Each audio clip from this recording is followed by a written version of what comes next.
बिस्मिल्लाहिर्रहमानिर्रहीम।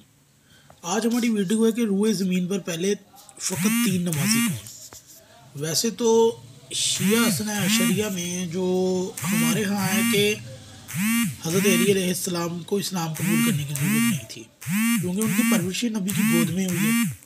तो ये अकीदा तो अहले सुन्नत का है कि वो हज़रत अली इस्लाम कबूल किया।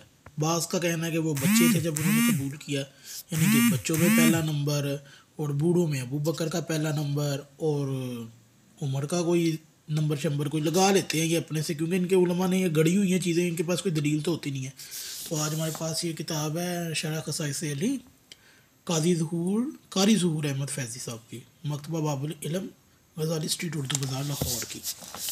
इसका सफ़ा नंबर है 89 8-9, हाशिया 5, शरह ख़साइस अली। यहाँ पढ़ना मैं एक हदीस पढ़ के आपको बताऊँगा, और क्यों ये मैं वीडियो बना रहा हूँ ये आपको पता लगेगा एंड पे, कि पहले 3 नमाजियों में तो हज़रत अली शामिल है, मगर हज़रत उमर तो पहले 40 नमाजियों में भी शामिल नहीं है। तो आए आपको दिखाते हैं जो ये जिस तरीके से ये इनके उलमा ये बप्पा जानी या गणपति बप्पा टाइप लोग ये बयान कर रहे होते हैं कि जी वो उनका पहला नंबर, उसका दूसरा नंबर और उसका तीसरा नंबर। ये एक बीच में फितना उठा जिसने कह दिया कि जी ये अली का पहला नंबर। खैर, उनका जवाब भी आज देते हैं। ये हदीस है जी, इसकी मैं आपको हदीस नंबर बता दूं कि ये आपको इंटरनेशनल नंबरिंग पे अगर आप सर्च करना चाहें तो आपको कहाँ से मिलेंगी। तो ये सुनन नसाई अल कुबरा में है, और आपको वहाँ पर सर्च करना पड़ेगा हदीस नंबर 8337। ठीक है, मुस्नद अहमद में भी ये हदीस है, और ये हदीस आपको मिल जाएगी 210 पे सफ़ा नंबर, और 209 पे जिल्द अव्वल के अंदर ही। मुस्नद अबी याला में भी आपको हदीस मिल जाएगी, वहाँ पर इसका नंबर है 1544। और फिर इसके अलावा ये आपको मिल जाएगी सीरह अल नबविया इब्ने इसहाक़ में भी मिल जाएगी, और मुस्नद अबी याला में भी मिल जाएगी, मुस्तदरक लिल अबी हाकम में, मुस्तदरक लिल हाकम में भी मिल जाएगी, मौजम कबीर में भी मिल जाएगी, दलाइल नबुव्वह अल बहकी में भी मिल जाएगी।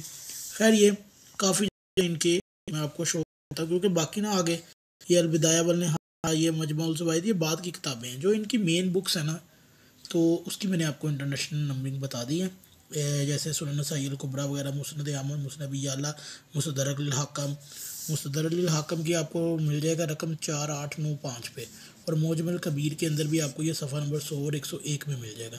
क्योंकि ये अगर सीरा की किताबें आ जाती है इसलिए यहाँ पे सफ़ा नहीं, उनकी हदीसें लिखी होती हैं। तो ये हदीस शुरू करते हैं जी। हज़रत अबू याह्या बिन अफ़ीफ़ अपने वालिद से रवायत करते हैं कि मैं ज़माने जाहिलियत में मक्कातुल मुकर्रमा आया ताकि अपने याल के लिए कपड़े और इत्र वगैरह ख़रीदूँ। बस मैं हज़रत अब्बास बिन अब्दुल मुत्तलिब के पास आया, और वो एक ताजर शख्स थे। मैं बैठा हुआ था कि आफताब तलू हुआ, और उसने आसमान में दायरा बना लिया, और मैं काबा की जानब देख रहा था कि अचानक एक नौजवान नमूदार हुआ।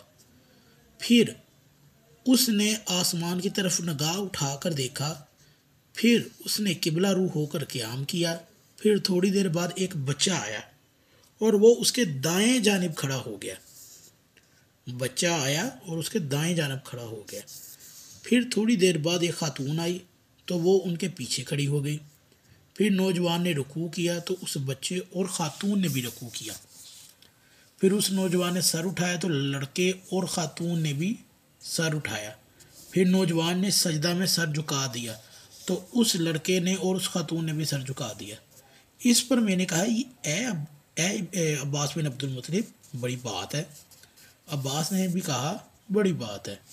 फिर फरमाया, तुम जानते हो कि ये नौजवान कौन है? मैंने कहा, नहीं। बताया कि ये मोहम्मद बिन अब्दुल्ला बिन अब्दुल मुत्तलिब मेरा भतीजा है। फिर पूछा, क्या तुम जानते हो ये बच्चा कौन है? मैंने कहा, नहीं। फरमाया, ये अली इब्न अबी तालिब बिन अब्दुल मुत्तलिब है, ये भी मेरा भतीजा है। फिर फरमाया, क्या तुम जानते हो ये खतून कौन है? मैंने कहा, नहीं। कहा, ये खतीजा बिनत खुवैलिद है, ये मेरे इस भतीजे की जोजा है। मेरे इस भतीजे ने बताया कि इसका रब वो है जो ज़मीन व आसमान का रब है, उसी ने इसको इस दीन का हुक्म दिया है जिस पर ये कायम है। अल्लाह की कसम, हुए ज़मीन पर इन 3 नफूस के अलावा और कोई इंसान इस दीन पर नहीं। ठीक है जी। ये हदीस है जय्यद है जी। ये अबू उमर इब्न अब्दुल बर ने कहा है जी, अल-इस्तिआब में, हाकिम ने कहा है जी मुस्तदरक में, हैसमी ने भी कहा है जी, अबू याला तबरानी वगैरह में, अस्कलानी ने भी कहा है जी ये हदीस इंतहाई हसन है। फिर आगे चलते हैं जी। ये उन्होंने कहा ये हदीस सही है, अगर मैं मुसलमान होता तो चौथा नमाजी होता। ये कौन है जी? खसाइस अली के अक्सर दूसरी कुतुब में है कि जब हज़रत अफ़ीफ़ अल किंदी ने इन 30 नफूज़ मुक़द्दसा को नमाज़ पढ़ते देखा तो उस वक़्त वो वक़्त मिना में हज़रत इब्न अब्बास के साथ बैठे हुए थे। बाज़ कुतुब में ये भी मरकूम है कि अफ़ीफ़ अल किंदी ने फरमाया काश मैं उस वक़्त मुसलमान हो जाता तो हज़रत अली के बाद दूसरा मुसलमान मर्द होता, या बाद में फरमाया कि मैं इन 3 हज़रात के बाद चौथा होता।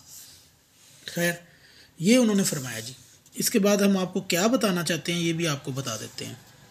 फिर ये इब्ने मसूद से भी एक तवील हदीस में आया, वो फरमाते हैं कि जी मैं अपने चचाओं के साथ मक्का मुकरमा गया और फिर सैयदना अब्बास बिन अब्दुल मुत्तलिब के पास जाकर बैठ गया। यानी कि वही वाली हदीस है, बस रावियों में इख्तलाफ है, मतन यानी कि सेम ही मिल रहा है। उस वक़्त वो आब ज़मज़म के कुएँ के पास बैठे हुए थे। अभी हम बैठे हुए थे कि एक शख्स बाब सफ़ा से नमूदार हुआ। फिर वो हुलिया नबवी बयान फरमाया, उसके दाएं जानब एक लड़का था और दोनों पीछे एक खातून थी, और तीनों ने फूस में कस्सा बड़े बड़े सजरा असवद को चूमा और तवाफ़ किया और नमाज़ पढ़ी। फिर हमने ये एक ऐसी बात देखी जो मक्कातुल मुकर्रमा में पहले नहीं देखी गई थी, और हमने बास की तरफ तवज्जो की और कहा है अबुल-फाज़ ये क्या दीन है? इससे पहले तो हमने तुम्हारे अंदर ये चीज़ नहीं देखी थी। कहा ये कोई नई चीज़ है? उन्होंने फरमाया अल्लाह की कसम हाँ। क्या तुम जानते हो कि ये नौजवान कौन है? आपने फरमाया कि ये मेरा भतीजा अब्दुल्ला है, और इसके साथ जो लड़का है वो अली इब्न अबी तालिब है, जो खतून है वो खदीजा बिन्त खुवाइलिद है। खुदा की कसम रूए ज़मीन पर तीनों के सिवा और कोई शख्स नहीं जो इस दीन का पैरोकार हो। ठीक है जी। और फिर आगे भी यही हदीस है। अब हम आपको क्या बताना चाहते हैं वो उसके लिए हम आपको लेकर चलते हैं सफ़ा नंबर 97 पर।